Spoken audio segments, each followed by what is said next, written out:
नमस्कार, BRG news room में आप सभी का स्वागत है। आइए देखते हैं क्या हुआ शहर में 3 बजे तक। आनंद के तारापुर हाईवे पर एक भीषण सड़क हादसा हुआ है, जिसमें ट्रक और कार की भिड़ंत होने से 10 लोगों की मौत हो गई है। इस हादसे पर गुजरात राज्य के मुख्यमंत्री विजय रूपाणी और साथ ही कई बड़े नेताओं ने शोक भी जताया है। गुजरात में आनंद जिले के तारापुर हाईवे पर बुधवार सुबह करीबन 6:20 पर एक कार और ट्रक के बीच भीषण टक्कर हो गई। इसमें ड्राइवर समेत 10 लोगों की मौत हो गई है। इनमें 2 बच्चे और 2 महिलाएं समेत 9 लोग एक ही परिवार के हैं।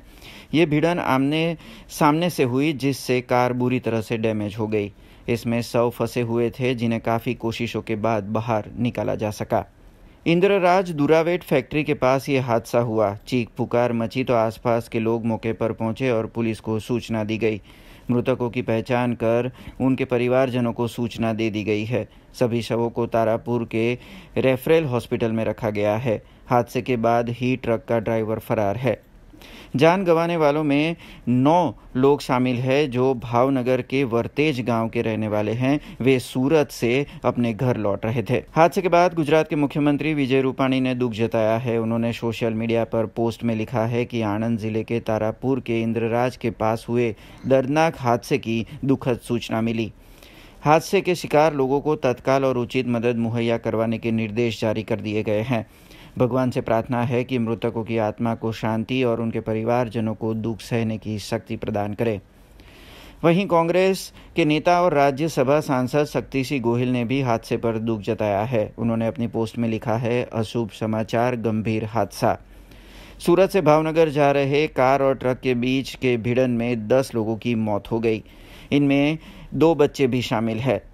खबर से मन व्यथित है। श्रद्धा सुमन। सड़क हादसे को रोकने के लिए योजना बनाना जरूरी।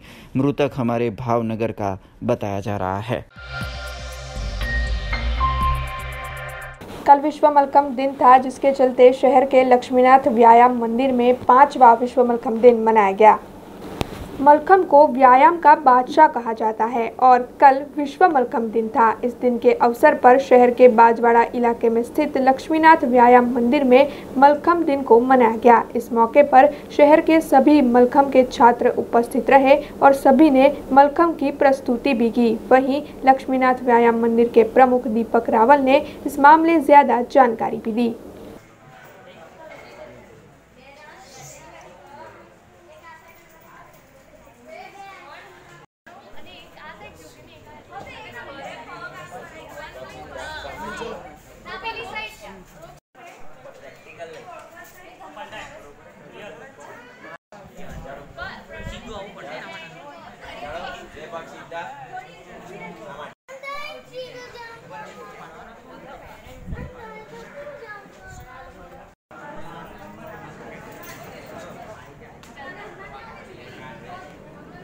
હું દીપક રાવલ, લક્ષ્મીનાથ વ્યાયામ મંદિર, બાજવાડા, હનુમાનપોળ. હું અહીંયા પ્રમુખ પદે છું. આજે મલખમ્બ દિવસ છે. મલખમ્બ દિવસ 15મી જૂને આખા આપણા ભારત દેશમાં ઉજવાઈ રહ્યો છે. દરેક રાજ્યમાં ઉજવાઈ રહ્યો છે. તેવી રીતે આપણા વડોદરામાં પણ અમે લક્ષ્મીનાથ વ્યાયામ મંદિર આ ઉત્સવ ઉજવી રહ્યા છે, જેમાં મલખમ્બને પ્રોત્સાહન થાય તેવી રીતે જૂના નવા વિદ્યાર્થીઓ જેઓએ નેશનલ રમ્યા હોય, જેઓએ ગુજરાત રમ્યા હોય, એ બધા જ છોકરાઓ આજે આવીને 2 મિનિટ 5 મિનિટનું નિદર્શન કરે છે અને મલખમ્બને પ્રોત્સાહન થાય તે આગળ આવનાર બાળકોને એ લોકો પ્રોત્સાહિત કરે છે. આ મલખમ્બ 1500ની સાલમાં બાલા ભટ્ટ દેવધર, જેમણે આની સ્થાપના કરી હતી, અને બાજીરાવ પેશવાના વખતથી આ મલખમ્બની પ્રવૃત્તિઓ ચાલી રહી છે. મલખમ્બની પ્રવૃત્તિ એવી છે કે જે આખા શરીરના માથાથી નીચેના પગ સુધી, અંગૂઠા સુધી દરેક શરીરના અવયવોને કસરત મળે છે. તમે દંડ મારો, બેઠક મારો, કુસ્તી રમો, જુડો રમો, કબડ્ડી રમો, એ સ્વિમિંગ વગેરે બધું તો બરાબર જ છે, પણ મલખમ્બ એવી વસ્તુ જે તમે અત્યારે જોઈ, તેમાં આખા શરીરના અવયવોને કસરત મળે છે. મલખમ્બ એટલે બહુ રાજા કહેવાય કસરતોનો.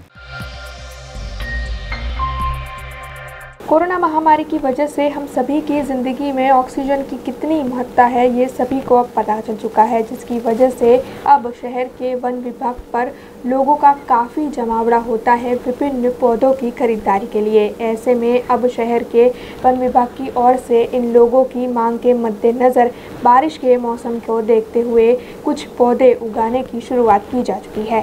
कोरोना की वजह से ऑक्सीजन की कमी की स्थिति आए दिन देखने मिलती है, जिसके चलते पिछले साल से लोग पर्यावरण के प्रति काफ़ी ज़्यादा जागृत हुए हैं और साथ ही ज़्यादा से ज़्यादा वृक्षारोपण देश भर में किया जा रहा है। ऐसे में शहर के लोग भी विभिन्न पौधों की मांग करते हुए नजर आ रहे हैं, जिसमें ज़्यादातर आयुर्वेदिक पौधों की मांग देखी गई है। वहीं मौसम विभाग की ओर से गुजरात राज्य में बारिश को लेकर आगाही भी की गई थी। ऐसे में अब शहर में मौजूद वन विभाग की ओर से नए पौधों को उगाने का कार्य शुरू कर दिया गया है, जिसमें लोगों की मांग के मद्देनजर आयुर्वेदिक तुलसी के और विभिन्न पौधे उगाए जाने वाले हैं। इस मामले वन विभाग की अधिकारी ने और ज़्यादा जानकारी दी है। दर साल આપણે 15 જૂન પછી રોપા વિતરણની શરૂઆત કરતા હોઈએ છીએ। આખું વર્ષ વન વિભાગની વિવિધ નર્સરીઓમાં, એમાંની આ એક આપણી સયાજીબાગ સેન્ટ્રલ નર્સરી છે, એમાં રોપા ઉછેરવામાં આવે છે અને 15 જૂન પછી એક વરસાદ પડી જાય પછી લોકોને વિતરણ કરવામાં આવે છે। પરંતુ આ વર્ષે જે કોરોના મહામારી આવી એના કારણે લોકોમાં ખૂબ જ વધારે અવેરનેસ આવી છે અને લોકોને ઓક્સિજનનું મહત્ત્વ સમજાવ્યું છે। તેથી આખું વર્ષ દરમિયાન લોકો ખૂબ જ વધુ માત્રામાં અવારનવાર રોપા લેવા આવે છે। હવે એમાં સૌથી વધારે રોપા લોકો તુલસીના લઈ જાય છે, તો આ વખતે સૌથી વધુ માત્રામાં તુલસીનો ઉછેર કરવામાં આવ્યો છે। તેની સાથે સાથે 5 જૂનથી આ વર્ષે વધુ માત્રામાં આપણે વિતરણ શરૂ કરી દીધું છે।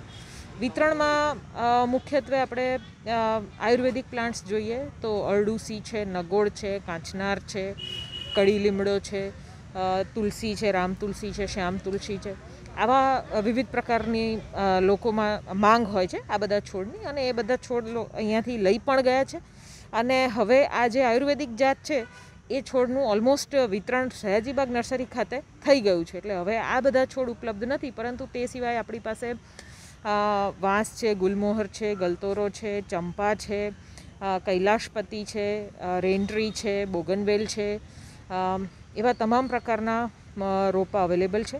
હવે જોવાની વાત એ છે કે અહીંયાથી ખૂબ જ વધુ માત્રામાં આ વર્ષે બહુ જ વધુ માત્રામાં લોકો રોપા લઈ ગયા છે। હવે પ્રતિ ઘર કે પ્રતિ એક માણસ અહીંયાથી અમે 5 થી 10 રોપા આપીએ છીએ। પહેલાંના જે 2 વર્ષ હોય ત્યારે સૌથી વધુ રોપાને કાળજીની જરૂરત હોય છે। એટલે જ્યારે તમે રોપો એકવાર રોપી દો ત્યારબાદ એને નિયમિત રૂપે પાણી આપવું, તેની આજુબાજુ પ્રોપર ક્યારો કરવો, ઘરમાં જે પણ તમારું વેસ્ટેજ, કિચન વેસ્ટેજ નીકળતું હોય, જેમ કે ચોખાનું પાણી છે કે પછી ચાનું પાણી છે કે પછી તમે કોઈ અત્યારે કેરીની સિઝન ચાલે છે તો તમે રસ કાઢ્યો, એનું કોઈક પાણી વધે છે, આવા બધા તમામ જે કિચન વેસ્ટ જે નીકળે છે અને એમાં જે પાણી નીકળે છે એ બધું પાણી જો તમે છોડને પીવડાવો તો એને પર્યાપ્ત માત્રામાં ખાતર મળી રહે છે અને 2 વર્ષ સુધી એની નિયમિત તમે રાખશો જાળવણી તો પછી તો 2 વર્ષ પછી એ છોડ એની જાતે મોટો થઈ જશે। એટલે લોકો રોપા તો લઈ જાય છે, પરંતુ ન્યૂઝ ચેનલ દ્વારા હું લોકોને અપીલ કરવા માગીશ કે અહીંથી તમે જેટલા પણ રોપા લઈ જાઓ છો તે પૂરી રીતે મોટા થાય અને તમે જ્યાં પણ એને રોપો છો 2 વર્ષ સુધી રોજ જઈને તેને જુઓ કે એ કેટલેક પહોંચ્યું છે, એને કઈ કઈ વસ્તુની જરૂરત છે, પાણી જોઈએ છે, ખાતર જોઈએ છે, એ પ્રમાણે એની સાર સંભાળ રાખો। રોપો મોટો થઈ જશે પછી તમારો પણ ઉદ્દેશ્ય સિદ્ધ થશે અને વન વિભાગનો પણ ઉદ્દેશ્ય સિદ્ધ થશે। शहर के कमाटी बाग में 127 साल पुराना म्यूजियम और पिक्चर गैलरी मौजूद है। इस पिक्चर गैलरी में कई कलाकृति, पेंटिंग्स और अन्य कई पुरानी चीज़ें रखवाई गई है। विभिन्न पर्यटक और शहर के लोग इस म्यूजियम और पिक्चर गैलरी की मुलाकात लेते रहते हैं, लेकिन कई सालों पुरानी होने की वजह से इस म्यूजियम और पिक्चर गैलरी के खस्ता हाल थे। बारिश के मौसम में म्यूजियम में जगह जगह से पानी निकलता था और साथ ही इन चीज़ों के ऊपर जो लाइटिंग्स लगवाई गई थी वो भी कम थी, जिसके चलते लोगों की ओर से सरकार से इस म्यूजियम के रिनोवेशन की और इन लाइटिंग्स को ठीक करवाने की मांग की गई थी, जिसके बाद गुजरात राज्य सरकार ने रिनोवेशन के आदेश भी दे दिए गए थे, जिसके चलते पिछले 1.5 महीने से म्यूजियम में रिनोवेशन का कार्य चल रहा है, जो कि अब पूरा होने वाला है। तो इस मामले म्यूजियम के एक अधिकारी ने ज़्यादा जानकारी देते हुए बताया है कि 1.5 महीने से चल रहा रिनोवेशन का कार्य अब पूरा होने वाला है और इसके साथ ही म्यूजियम के इस अधिकारी ने ये जानकारी भी दी है कि कोरोना काल में लोग म्यूजियम देखने तो नहीं जा सकते, लेकिन अब सब लोग अपने घर पर बैठकर ऑनलाइन म्यूजियम को देख सके, इसीलिए म्यूजियम की ओर से वेबिनार सिस्टम भी तैयार करवाई गई है। आ एक बड़ोड़ा म्यूजियम है, आंतरराष्ट्रीय म्यूजियम है અને લગભગ 127થી 28 વર્ષ થયા છે। તો મહારાજા સર સયાજીરાવ મહારાજ સાહેબશ્રીએ આટલું સરસ આપણને આપણો સાંસ્કૃતિક વારસો આપણને ભેટમાં આપેલો છે, તો કેમ આપણે એની સાર સંભાળ ના લઈએ। તો એમાં અમે જે પ્રમાણે મ્યુઝિયમમાં લોકોનું કહેવાનું હતું કે ભાઈ લાઇટની વ્યવસ્થા કરાવો, તો અમારા સરકારશ્રી તરફથી લાઇટની વ્યવસ્થા કરવામાં આવેલી છે અને મ્યુઝિયમ લગભગ 126-27 વર્ષ જૂનું છે। તો એમાં ઉપરથી પાણી ને એ બધું પડતું હતું, એના માટે ઉપરના નળિયાથી મારીને બધું રિનોવેશન કરવાની કામગીરી ચાલી રહી છે। લગભગ 1.5 મહિનાથી આ કામગીરી ચાલી રહી છે અને હજુ પણ થોડાક ટાઈમમાં એ પૂર્ણ થશે। અત્યારે તો અમે લગભગ મૂર્તિઓ પણ નો વધારો થયો છે કે દાંતા ગામ જે ગામ છે બનાસકાંઠાના જિલ્લામાંથી, દાંતા દેવડીમાંથી, એમાંથી 2 જૈન મૂર્તિનો સમાવેશ, વધારાનો સમાવેશ, જૈન તીર્થંકરની મૂર્તિનો સમાવેશ પણ કરવામાં આવેલો છે। નવી પણ વસ્તુઓ મૂર્તિઓ પણ તમને જોવા મળશે અહીંયા આગળ। અને બીજું લાઇટિંગની વ્યવસ્થા કરવાથી જે નમૂના દેખાતા નહોતા બરાબર, એ પણ તમને હવે વ્યવસ્થિત જોવા મળશે। તમે નમૂનો તમે જુઓ, આ કાષ્ઠકલાના નમૂના છે, તો કાષ્ઠકલાની ડિઝાઇન, જ્યોમેટ્રિકલ ડિઝાઇન તમે નિહાળી શકશો। વડોદરાના જે લોકો વિઝિટર્સને કહીએ કે તમે વડોદરા મ્યુઝિયમની મુલાકાત લો, સરસ તમને જોવા મળશે અને એનો ખૂબ આનંદ અનુભવ લો। બીજું કે સરકારશ્રી તરફથી અમે દર અઠવાડિયામાં તમે ઘરે બેઠા મ્યુઝિયમ જોઈ શકો એ પ્રમાણે વેબિનાર સિસ્ટમની જાહેરાત કરેલી છે।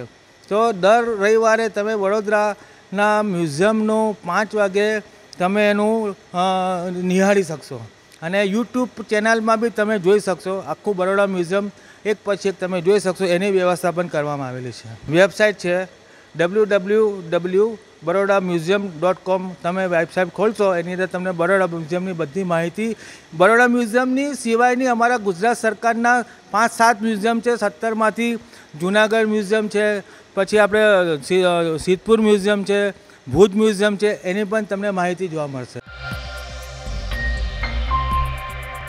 राजूला के महिला मछुआरों की ओर से उन्हें सहाय देने मामले सरकार को अपील करते हुए आज वहां के जिला कलेक्टर को आवेदन पत्र दिया गया। ताउते तूफान में कई मछुआरों को हुए नुकसान के चलते सरकार की ओर से पुरुष मछुआरों के लिए 2000 रुपयों की सहाय जारी की गई थी, लेकिन महिला मछुआरों के लिए ऐसी कोई भी सहाय सरकार की ओर से नहीं दी गई है। ऐसे में शियालबेट में मछुआरों का कार्य करती महिलाओं ने उन्हें भी सहाय दिए जाने की मांग करते हुए आवेदन दिया है, जिसके चलते सामाजिक कार्यकर और एडवोकेट अरविंद कुमार ने इन महिलाओं की बात सही होने की बात कहकर उन्हें समर्थन भी दिया है। ये रिपोर्ट राजूला से हमारे संवाददाता योगेश कानाबार ने भेजी है।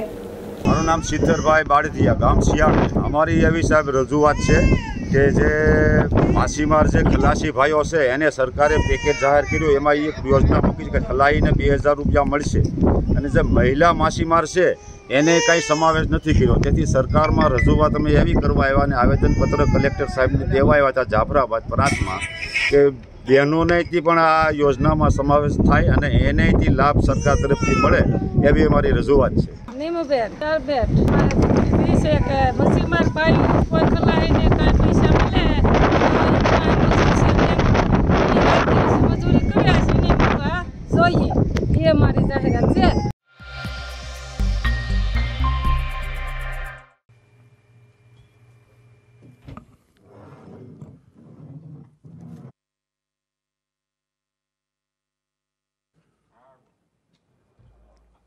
Coca-Cola. तो आप बता दो तो स्टार खिलाड़ी क्रिस्टियानो रोनाल्डो को दुनिया का सबसे फिट फुटबॉलर माना जाता है। फिटनेस के मामले में उन्हें थोड़ी सी भी लापरवाही पसंद नहीं है।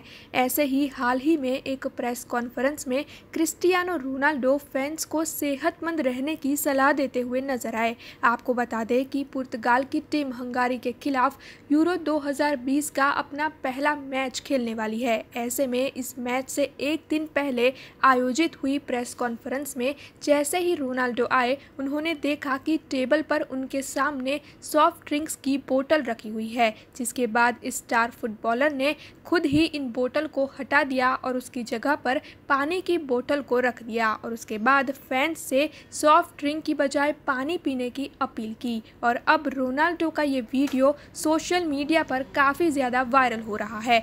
वैसे आपको बता दें कि रोनाल्डो ने जिन सॉफ्ट ड्रिंक्स की बोतल को हटाया वो कोका कोला की थी और इसमें बड़ी खबर ये है कि रोनाल्डो की इस अपील के बाद कोका कोला बनाने वाली कंपनी को भारी नुकसान उठाना पड़ा है। आपको बता दें कि Coca Cola company euro cup की प्रायोजक भी है।